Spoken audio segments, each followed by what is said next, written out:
Document. Part 1. The year was 3025, and humanity stood at the edge of ruin. For centuries, Earth had dreamed of reaching the stars, of finding others like them in the vastness of space. That dream came true when humans made their first contact with extraterrestrial life, a moment that should have been celebrated as a triumph of exploration and diplomacy. Instead, it ended in disaster. Jason Cole leaned back in his chair aboard the diplomatic vessel Starlight. His fingers drummed nervously on the armrest as he watched the holographic display flicker to life. The Galactic Council's representatives loomed large in the projection, their alien forms shimmering with colors no human eye could fully comprehend. Beside him, Rachel Myers sat stiffly, her face pale but resolute. She clutched a datapad tightly, its edges pressing into her palms as if it might somehow steady her nerves. This wasn't supposed to happen. Humanity had followed every protocol, obeyed every rule laid out by the Galactic Council since joining the interstellar community decades ago. They had sent emissaries, signed treaties, and even shared technology in an effort to prove they were worthy members of the galactic family. But now, here they were accused of one of the most heinous crimes imaginable: destabilizing a star system and causing catastrophic damage. "It wasn't us," Jason said under his breath, though he knew no one would believe him. Not anymore. The evidence against humanity was overwhelming, or so the Council claimed. A rogue experiment with Earth's experimental warp drive had allegedly triggered a chain reaction in a nearby star system, leading to the destruction of 3 inhabited planets, billions of lives lost in an instant. Entire civilizations wiped out because of humanity's recklessness. Rachel turned to him, her voice low but firm. "We didn't do this, Jason. You know it, and I know it. Someone set us up." He nodded, slowly, but doubt gnawed at him. What if they were wrong? What if someone within Earth's scientific community had acted without authorization, thinking they could push the boundaries of discovery just a little further? It wouldn't be the first time ambition had blinded people to the consequences of their actions. The Council's leader, a towering being known only as Zorath, stepped forward. His elongated limbs moved with deliberate grace, and his voice resonated like a deep hum that seemed to vibrate through the very air. "Humanity," he began, his tone devoid of emotion. "You stand accused of violating Article 47 of the Intergalactic Accord. Your reckless experimentation has resulted in the annihilation of countless lives. Do you deny these charges?" Jason stood, his heart pounding in his chest. He glanced at Rachel, who gave him a subtle nod of encouragement. Taking a deep breath, he addressed the assembly. "We deny these accusations. We did not cause the collapse of the Krylos system. Our research teams were conducting controlled tests in accordance with all regulations. If there was interference or sabotage, we are unaware of it." Zorath tilted his head slightly, his expression unreadable. "Sabotage, you say? Convenient excuses from a species still learning to crawl among the stars." Murmurs rippled through the chamber as other council members exchanged glances. Some looked skeptical, while others appeared outright hostile. Rachel rose to join Jason, her voice steady despite the tension in the room. "We are willing to cooperate fully with any investigation. Allow us to prove our innocence. Banishing us will solve nothing. It will only deepen mistrust between us and the rest of the galaxy." Her words hung in the air, unanswered. For a moment, Jason dared to hope that reason might prevail. Then Zorath raised a hand, silencing the murmurs. "Your crimes cannot go unpunished. Humanity is hereby banished to the outer reaches, specifically the region designated as the Void. You will sever all contact with other civilizations and remain there indefinitely." A collective gasp filled the chamber. Jason felt as though the floor had dropped out from beneath him. Banishment to the Void.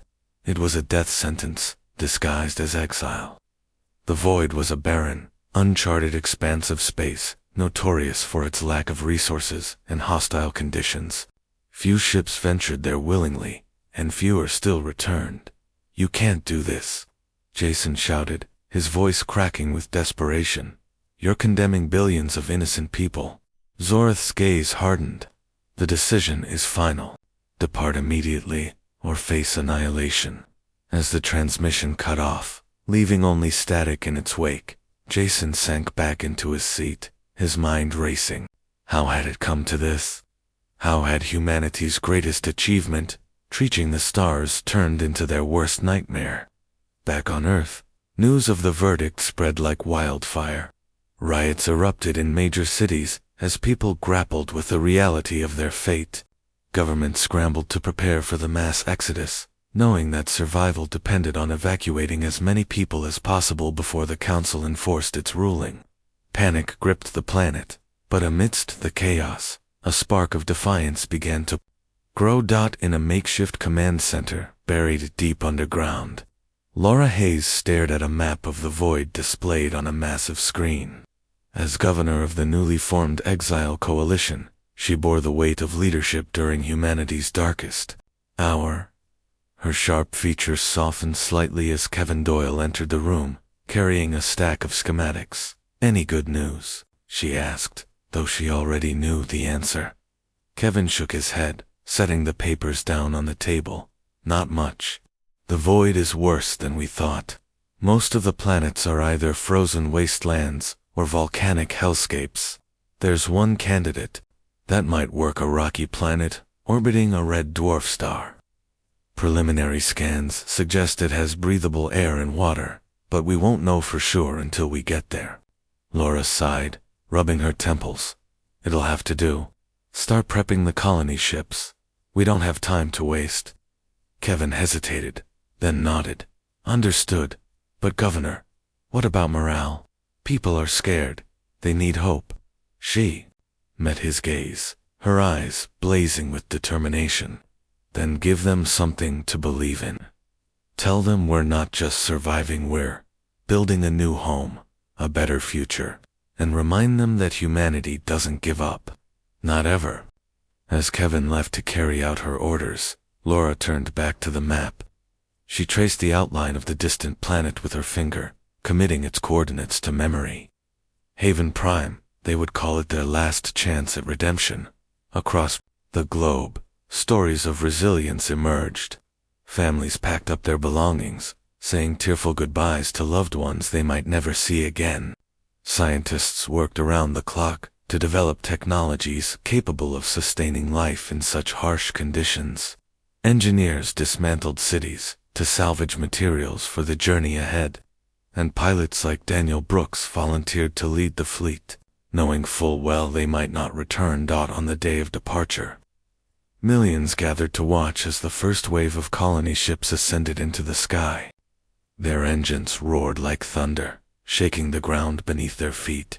Tears streamed down faces as the vessels disappeared into the clouds, carrying humanity's hopes and dreams into the unknown. Among the crowd stood Emily Shaw, a biologist, tasked with ensuring the survival of Earth's flora and fauna on Haven Prime. She clutched a small container holding seeds from her favorite tree, a symbol of everything she was leaving behind. As the ships vanished from sight, she whispered a promise to herself and to the future. "We may be banished," she said softly, "but we are not defeated. This is just the beginning."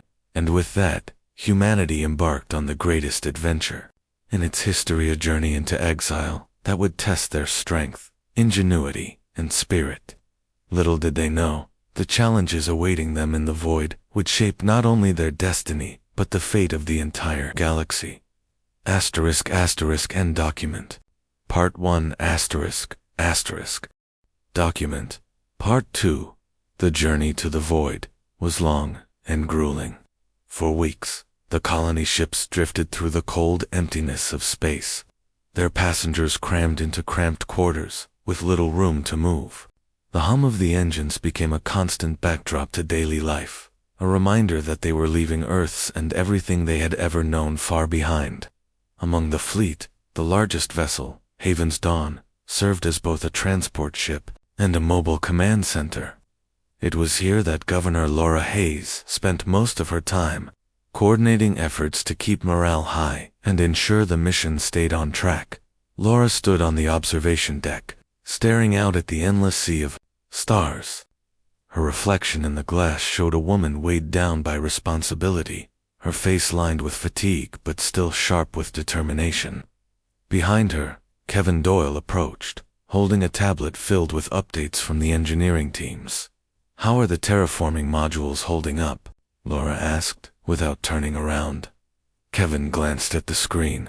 "They're stable for now, but we've got some concerns about power consumption. If we don't find a way to conserve energy during the landing phase, we might run into trouble."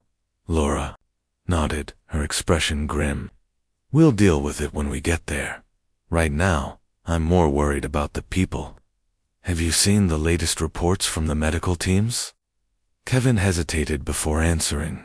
"Yeah, there's been an uptick in stress-related illnesses. A lot of folks are struggling to cope with, well, everything. Leaving Earth, not knowing what's waiting for you, it's taking a toll." Laura sighed, rubbing her temples. "I know. We can't afford to lose anyone to despair. Spread the word. I want all available counselors working double shifts. And tell the entertainment officers to organize anything to keep spirits up. Music, storytelling, games, whatever works." Kevin gave a small nod. "Will do. Anything else?" "For now, just make sure everyone knows we're doing everything we can to get them through this." Laura turned to face him, her eyes locking onto his. "We've come too far to fall apart now." As the days turned into weeks, the colonists found ways to adapt to their new reality. Some threw themselves into work, repairing equipment or tending 2 hydroponic gardens that would one day feed thousands. Others formed tight-knit groups, sharing stories and laughter to distract themselves from the uncertainty ahead. Among these groups was Daniel Brooks, the pilot, who had volunteered to lead the fleet. Known for his quick wit and steady hands, Daniel quickly became a source of comfort for many. One evening, he sat with Emily Shaw in the communal dining area, sipping lukewarm coffee while she sketched designs for Haven Prime's first greenhouse. Despite the sterile surroundings, the atmosphere felt almost cozy, thanks to the low hum of conversation and the faint scent of recycled air. "You really think we can pull this off?" Emily asked, glancing up from her notebook. Her voice was soft but tinged with doubt. Daniel leaned back in his chair, a lopsided grin spreading across his face. "Of course we can. Humans have been beating the odds since the beginning of time. Why stop now?" Emily raised an eyebrow.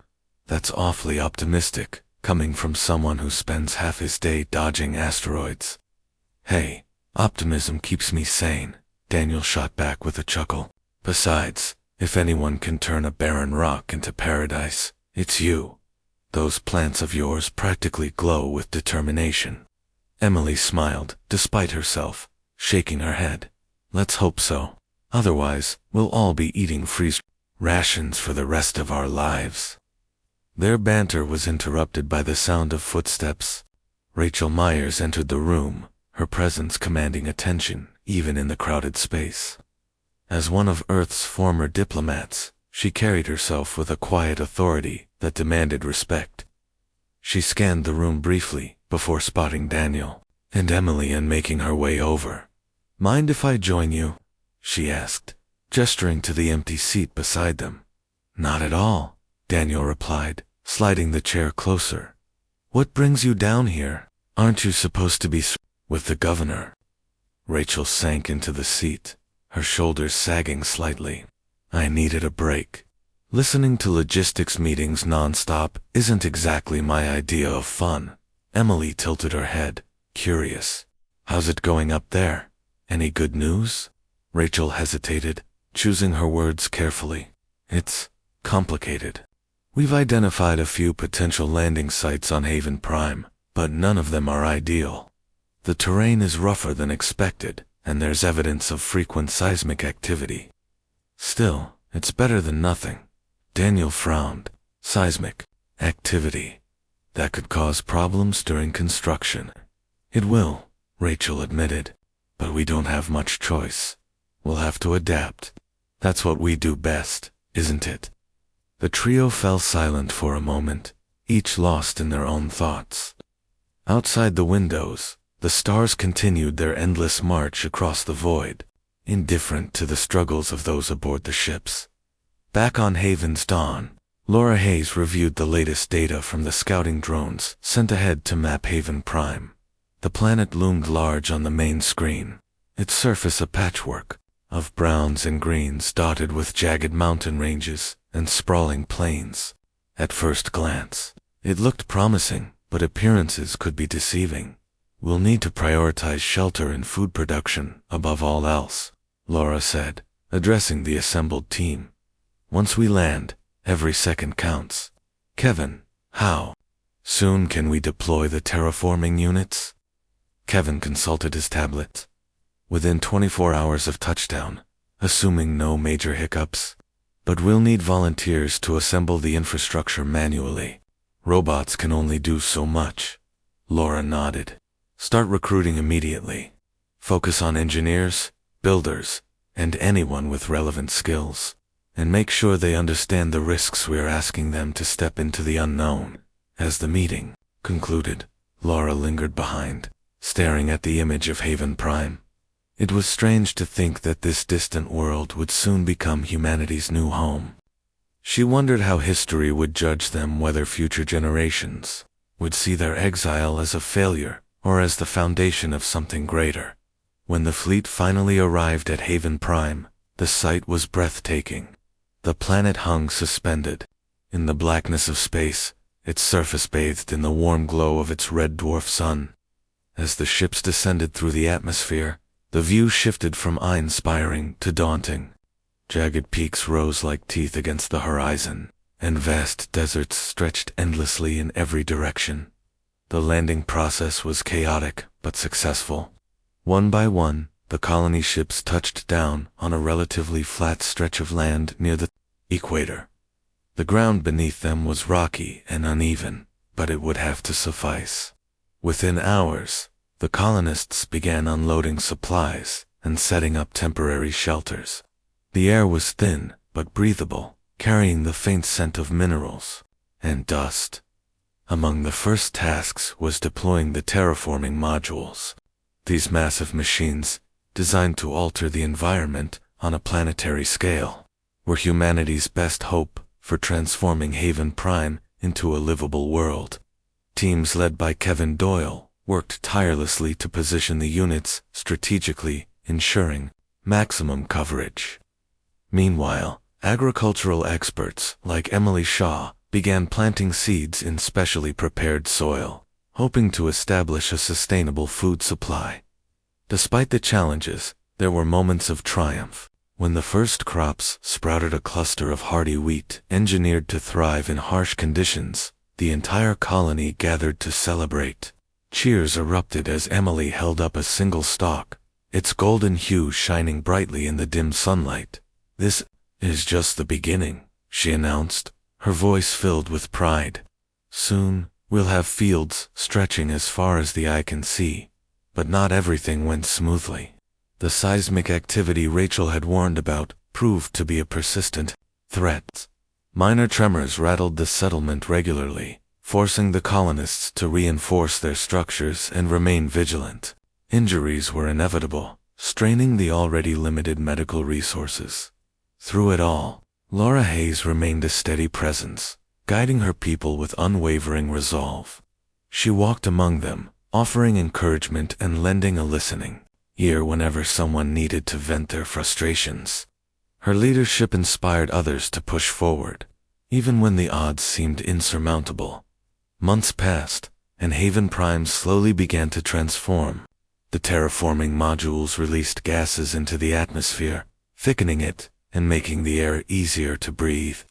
Rivers carved new paths through the landscape, fed by melting ice caps at the poles. Trees planted by Emily and her team took root, their leaves rustling softly in the wind. Yet, amidst the progress, reminders of their isolation lingered. The stars above were unfamiliar, their constellations foreign and cold. Messages from Earth had ceased entirely, blocked by the Council's decree. For many, the silence was unbearable, a constant ache for the home they could never return to. Still, humanity endured. They built roads, constructed buildings, and forged connections that transcended the barriers of language and culture. Children, born on Haven Prime, grew up knowing only this new world, their laughter echoing through the streets as they played under alien skies. And though the shadow of the Galactic Council loomed large, the colonists refused to let fear dictate their lives. Instead, they focused on building something extraordinary, a testament to the resilience and ingenuity that defined their species, because in the end, they knew one thing for certain: no matter how far they were cast away, humanity would always find a way to rise again. Document.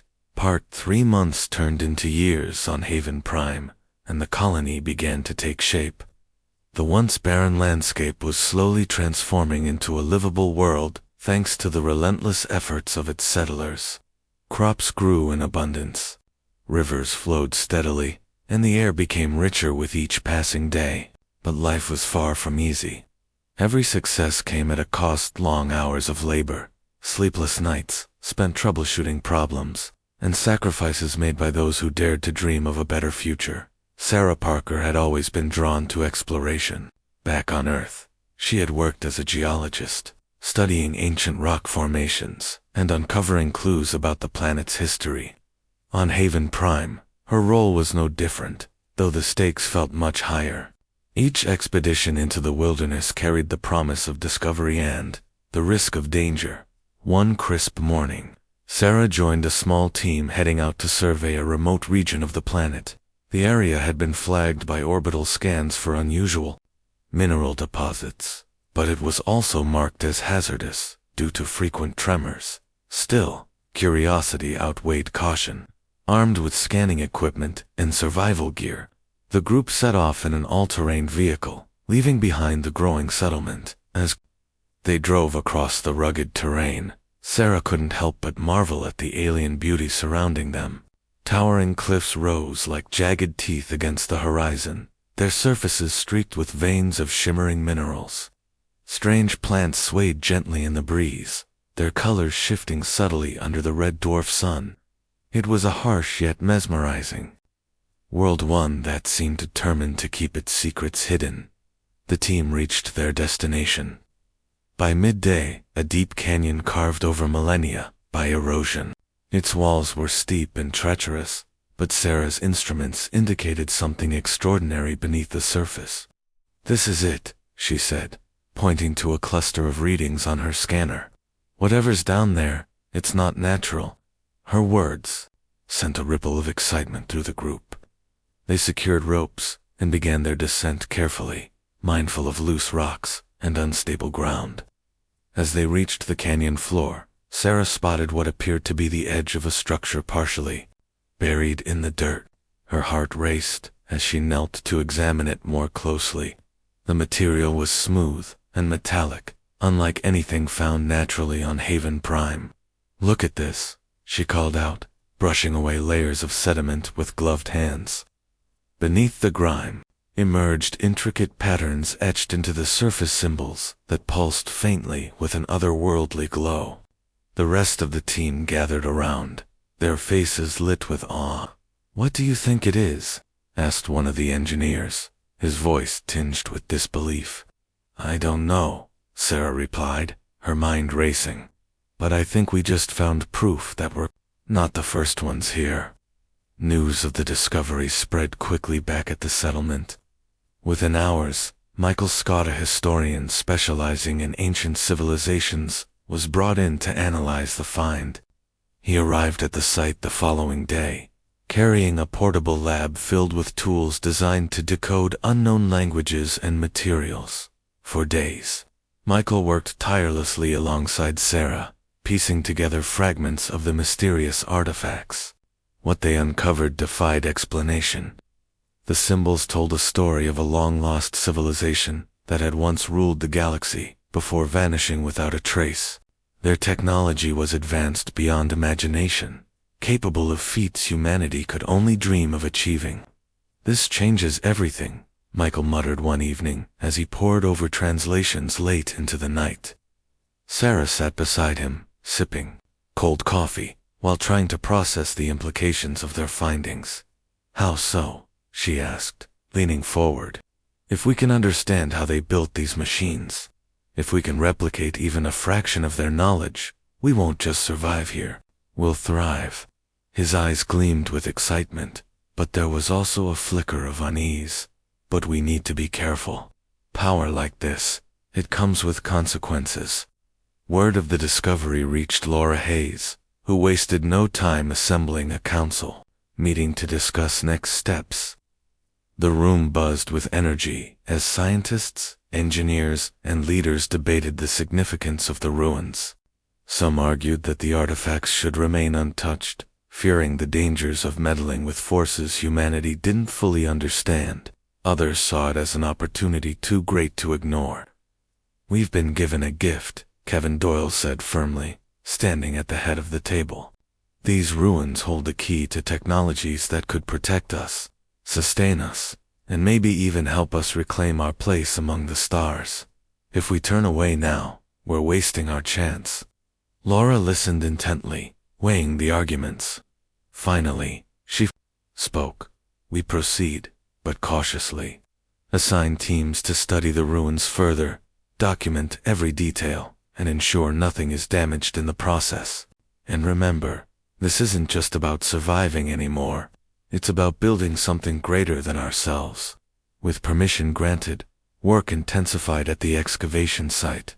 Engineers constructed protective barriers around the ruins to shield them from environmental damage, while researchers cataloged every artifact unearthed. Among the most intriguing finds were blueprints etched onto thin sheets of crystalline material. These designs depicted weapons, systems, energy shields, and propulsion mechanisms far superior to anything humanity possessed. Michael spent countless hours deciphering the blueprints, his excitement growing with each breakthrough. It's like, they left instructions for us, he told Sarah during one of their late-night sessions. Not just how to build these things, but why. Why? Sarah echoed, raising an eyebrow. What reason would they have to leave us their secrets? Michael hesitated, choosing his words carefully. Maybe they wanted someone to carry on their legacy, or maybe, ... He trailed off, shaking his head. I don't know. But whatever the reason, we owe it to them, and to ourselves, to honor their trust. As weeks turned into months, progress accelerated. Teams led by Kevin Doyle began reverse engineering the alien technology, adapting it to fit human needs. The results were staggering. Weapons capable of disabling entire fleets, energy shields strong enough to withstand asteroid impacts, and engines that promised faster-than-light travel became tangible possibilities. But not everyone shared the same enthusiasm. Lisa Evans, a member of the governing council, voiced concerns about the direction humanity was taking. She stood during one meeting, her expression grave. We came here seeking refuge, hoping to start fresh. Now we're arming ourselves like conquerors. Is this really who we want to become? Her question hung heavy in the air, met with murmurs of agreement and dissent. Laura Hayes responded calmly, her tone measured. Lisa, I understand your fears, but we can't afford to be naive. The Galactic Council banished us because they saw us as weak. If we want to survive and thrive, we need to show them otherwise. Lisa nodded reluctantly, though her unease remained evident. Outside the council chambers, whispers of rebellion began to circulate among some colonists. They feared that embracing militarization would lead humanity down a dark path, one where power overshadowed compassion. Despite these tensions, the momentum continued. Factories sprang up near the excavation site, churning out prototypes based on the alien designs. Pilots like Daniel Brooks trained rigorously to master the new technologies, preparing for scenarios they hoped would never come to pass. Even Emily Shaw found herself drawn into the effort, using her expertise to develop bioengineered solutions that complemented the mechanical advancements. Through it all, Sarah Parker returned frequently to the ruins, unable to shake the feeling that they held more secrets waiting to be uncovered. One evening, as the sun dipped below the horizon, she wandered alone through the canyon. Her flashlight cast long shadows across the ancient structures, illuminating carvings that seemed to tell stories of triumph and tragedy. She paused before a particularly intricate mural, its images depicting battles fought between the lost civilization and an unknown enemy. At the center stood a figure wielding a glowing weapon, its form radiating both strength and sorrow. Sarah traced the outline with her fingers, her breath catching in her throat. "Who were you?" she whispered, half expecting an answer. None came, but the weight of the moment stayed with her long after she left the canyon, back at the settlement. Life carried on as usual, or as close to usual as it could get. Children played in the streets, their laughter echoing through the air. Farmers tended to fields bursting with crops, while builders expanded the colony's infrastructure. Yet beneath the surface, tension simmered. The discovery of the ruins had ignited hope, but it had also planted seeds of doubt. Would humanity rise above its exile to reclaim its dignity? Or would the pursuit of power consume them entirely? Only time would tell. End document, Part 3. Document, Part 4, The Transformation of Haven. Prime accelerated as humanity embraced the alien technology uncovered in the ruins. The colony, once a fragile settlement clinging to survival, began to resemble something greater, a society on the brink of greatness.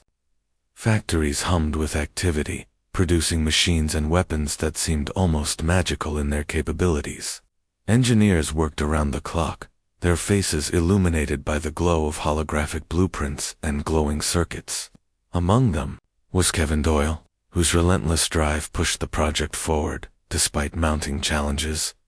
Kevin stood in the central workshop, surrounded by prototypes and half-assembled devices. His hands were stained with grease, his face lined with exhaustion, but his eyes sparkled with excitement. He held up a small cube, no larger than his palm, its surface shimmering faintly. "This is it," he said to Daniel Brooks, who leaned against a nearby workbench, arms crossed. "A power core based on the alien designs. It's compact, efficient, and most importantly practically limitless." Daniel raised an eyebrow, skeptical. "Limitless? That sounds too good to be true." "It does," Kevin admitted with a grin, "but so far, the tests are holding up. If we can mass produce these, we'll never have to worry about energy shortages again." Daniel nodded slowly, impressed despite himself. "And the weapons? Any progress there?" Kevin gestured toward a nearby table where a sleek, angular rifle lay disassembled. "That's next. We've figured out how to adapt their energy-based systems to our own designs. It's not perfect yet, but when it's ready," he trailed off, letting the implications hang in the air. Daniel picked up the rifle's barrel, examining it closely. "You know what this means, right? If we ever go toe-to-toe with the Galactic Council, we'll actually stand a chance." Kevin frowned, setting the cube down carefully. "Let's not get ahead of ourselves. These tools are meant for defense, not aggression. We're building this empire to survive, not to start another war." Daniel smirked, though there was a hint of unease in his expression. "Defense or offense, it all depends on how you use it. Either way, I'd rather have these in our hands than theirs." As the days passed, the colony buzzed with anticipation. Training programs were established to prepare volunteers for the eventual deployment of the new technology.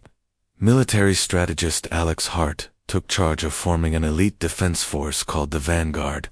A former officer from Earth's armed forces, Alex had a reputation for being both brilliant and ruthless.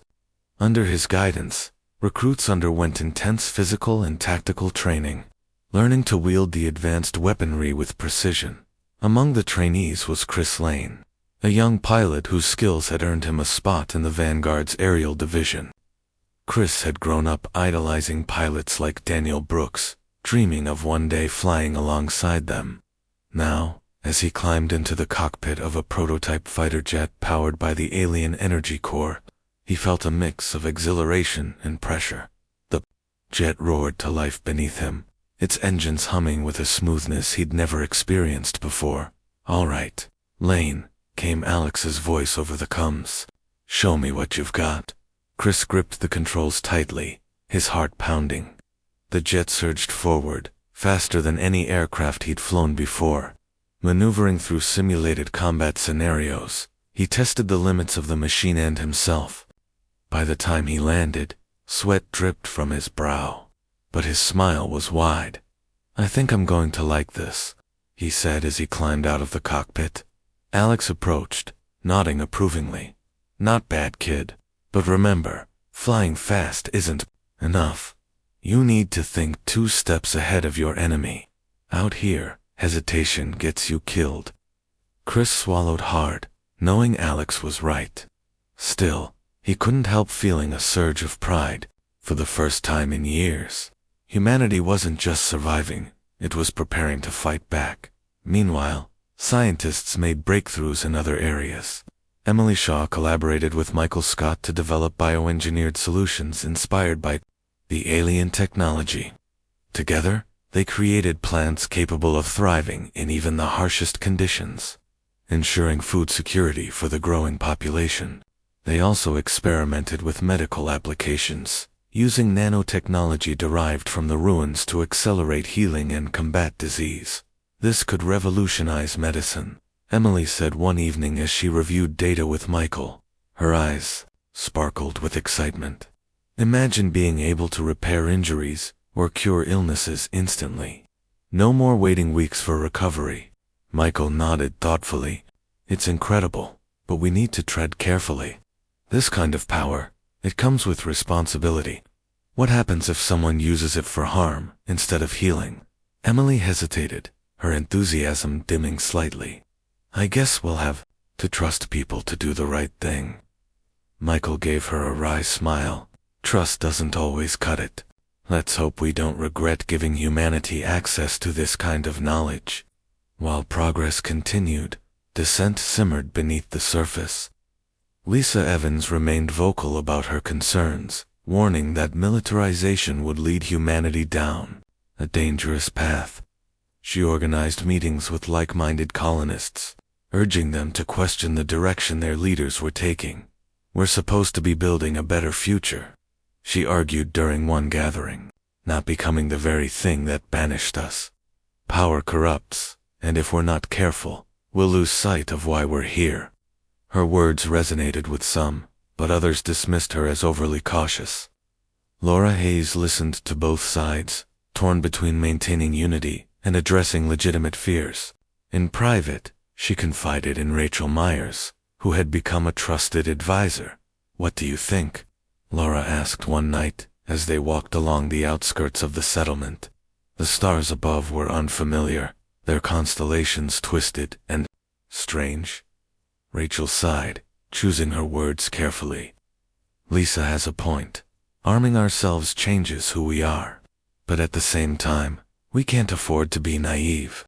The Council won't hesitate to crush us if they see us as weak. Maybe the answer lies somewhere in between." Laura nodded, her expression thoughtful. Somewhere in between. Easier said than done. Despite the tensions, the colony pressed onward. The first fully operational starship, christened Aurora, rolled off the assembly line amidst cheers and applause. Sleek and imposing, the vessel boasted firepower unmatched by anything humanity had previously achieved. Its engines, powered by the alien energy core, promised speeds that defied conventional physics. Captain Ryan Foster, a seasoned officer, chosen to lead the fleet, stood proudly beside the ship as cameras captured the historic moment. "This is just the beginning," Ryan declared, addressing the crowd. "With Aurora and the rest of our fleet, we'll protect what we've built and ensure no one takes it away from us." His words were met with thunderous applause, though not everyone shared the sentiment. Sarah Parker watched from the sidelines, her arms folded tightly across her chest. She had mixed feelings about the direction things were heading. While she understood the necessity of self-defense, part of her feared the consequences of wielding such immense power. Later that evening, Sarah found herself wandering back to the excavation site. The ruins still called to her, their secrets lingering just beyond reach. As she stood before the mural depicting the ancient civilization's downfall, she couldn't shake the feeling that history was repeating itself. Is this really what they intended? She murmured aloud, tracing the carvings with her fingers, to give us the means to destroy ourselves. Her thoughts were interrupted by the sound of footsteps. Turning, she saw Michael approaching, his face pale and drawn. Something wrong? She asked, concern creeping into her voice. Michael hesitated, then handed her a datapad. On the screen was a message intercepted from deep space, a transmission from the Galactic Council. It was brief but chilling. Humanity's actions in the void have been noted. Further provocations will not be tolerated. Sarah's breath caught in her throat. They know. Michael nodded grimly. And they're watching. For a moment, neither of them spoke. The weight of the message settled heavily between them, casting a shadow over everything they had accomplished. Humanity's defiance had not gone unnoticed, and now the stakes were higher than ever. Back at the settlement, Laura Hayes convened an emergency meeting to address the threat. The council chamber was tense, the air thick with anxiety. When the message was read aloud, silence fell over the room. We knew this day might come, Laura said finally, breaking the stillness.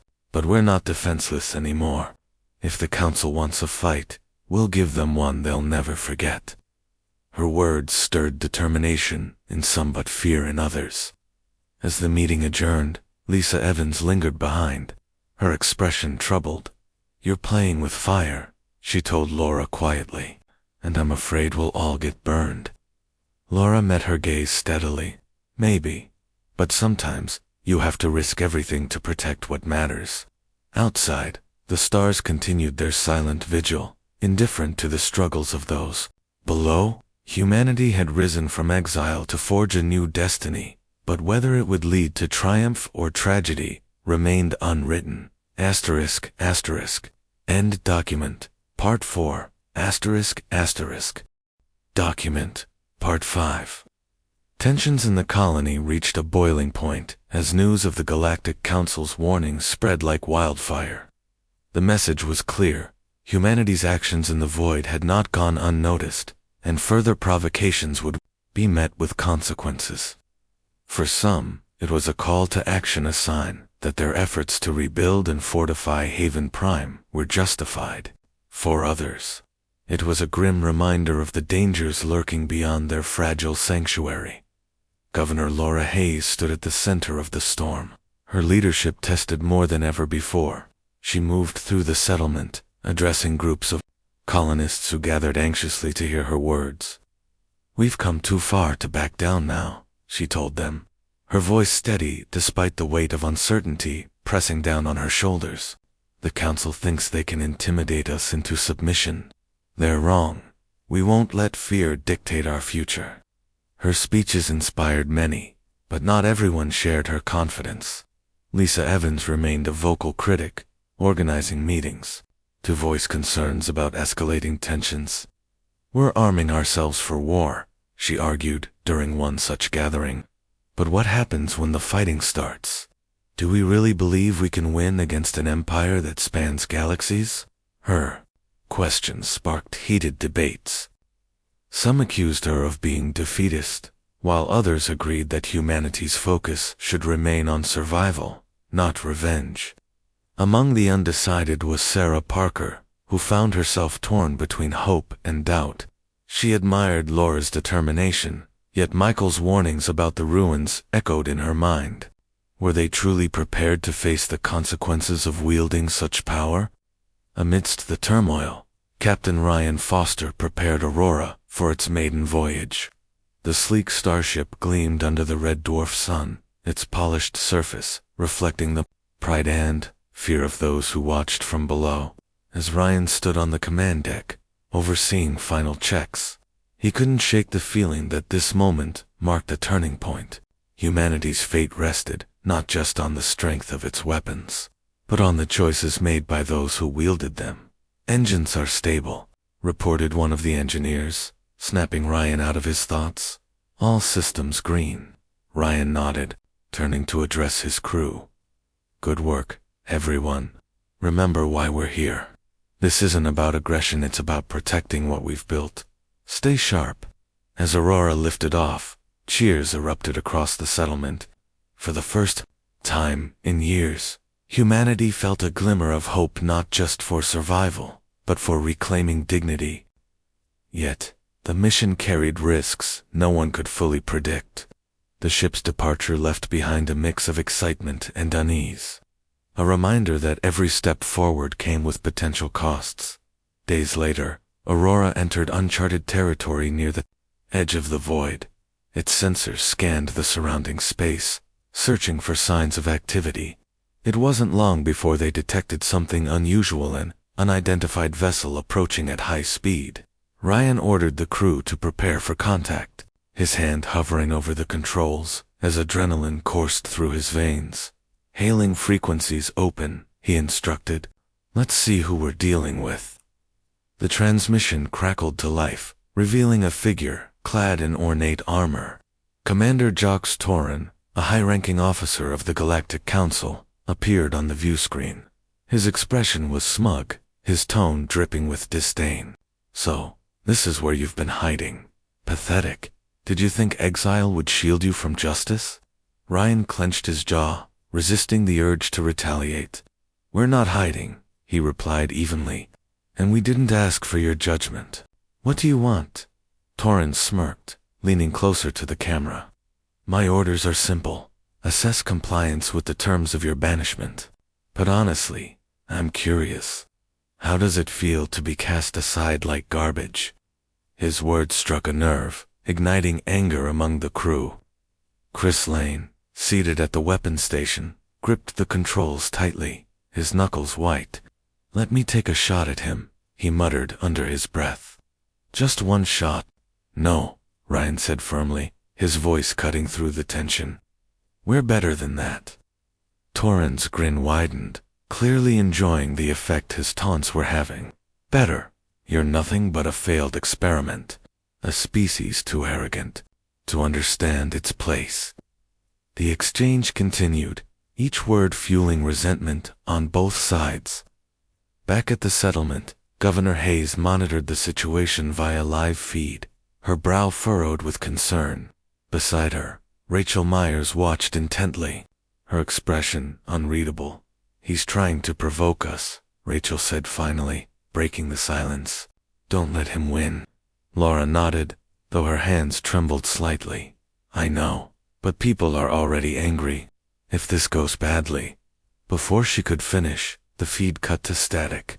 Moments later, a new image appeared, a recording of Torin's insults played on repeat, accompanied by footage of Aurora's crew reacting with fury. Someone aboard the ship had leaked the transmission, broadcasting it directly to the colony. Within minutes, outrage swept through the settlement. Crowds gathered in the streets, chanting slogans and demanding action. Engineers abandoned their workstations to join protests, while pilots like Daniel Brooks volunteered for combat missions. Even those who had previously opposed militarization found themselves caught up in the tide of emotion. "This changes everything," Kevin Doyle said grimly as he joined Laura and Rachel in the command center. "People aren't going to sit idly by after this." Laura rubbed her temples, her mind racing. "We need to channel this energy constructively. If we lash out blindly, we'll play right into the council's hands." Rachel stepped forward, her voice calm but firm. "Then give them a reason to fight for something greater than revenge. Remind them why we're here, why we've worked so hard to survive." Taking a deep breath, Laura addressed the colony through the public announcement system. Her voice rang out across the settlement, cutting through the chaos. "I know how you feel. Believe me, I do. That man insulted every single one of us. But if we act out of anger, we'll lose sight of who we are. Let's show the council, the galaxy, that humanity is stronger than hatred, stronger than fear. Her words resonated with many, calming the initial surge of rage. Still, the damage was done. The broadcast had ignited a fire that couldn't easily be extinguished. Across Haven Prime, preparations intensified. Factories ramped up production, churning out weapons and supplies at unprecedented rates. Training programs expanded, welcoming new recruits eager to prove themselves. Among the volunteers was Emily Shaw, who had never considered herself a fighter. Yet, seeing the determination in others stirred something within her. "If everyone's pitching in, then I will too," she told Michael as she signed up for medical support duties. "Besides, someone has to patch them up when they get hurt." Michael smiled faintly, though his eyes betrayed worry. "Just promise me you'll stay safe." "I'll try," she replied, though they both knew promises were often broken in times of war. As weeks passed, Haven Prime transformed into a fortress. Defensive structures sprouted along the perimeter, equipped with energy shields powered by the alien technology. The fleet grew, adding new ships modeled after Aurora. Pilots trained tirelessly, mastering maneuvers designed to outwit superior forces. Even children learned basic survival skills, preparing for the worst-case scenario. Yet, amidst the preparations, moments of humanity endured. Families gathered around dinner tables, sharing stories and laughter. Musicians played songs that reminded everyone of Earth, their melodies carrying echoes of home. These small acts of connection served as a lifeline, grounding people in the face of uncertainty. One evening, Sarah Parker returned to the excavation site, seeking solace in the ancient ruins. She sat cross-legged before the mural, depicting the lost civilization's downfall, tracing its carvings with trembling fingers. "What would you have done?" she whispered aloud, her voice barely audible over the wind. "Would you have fought back, or tried to find another way?" Her reflection in the metallic surface offered no answers, only the faint glow of the symbols beneath her touch. For all their advancements, humanity still faced the same question posed by those who came before. How far were they willing to go to protect their future? Back at the settlement, Captain Ryan Foster prepared to return from his patrol mission. As Aurora descended toward Haven Prime, its engines casting long shadows across the landscape, he felt a pang of unease. The encounter with Torin had left scars, not just on the crew, but on the colony itself. War loomed closer with each passing day, a storm gathering on the horizon. "We'll be ready," Ryan murmured to himself, staring out at the growing lights of the settlement, "no matter what comes next." But readiness didn't guarantee victory, and the cost of defiance might yet outweigh the rewards. End document. Part 5.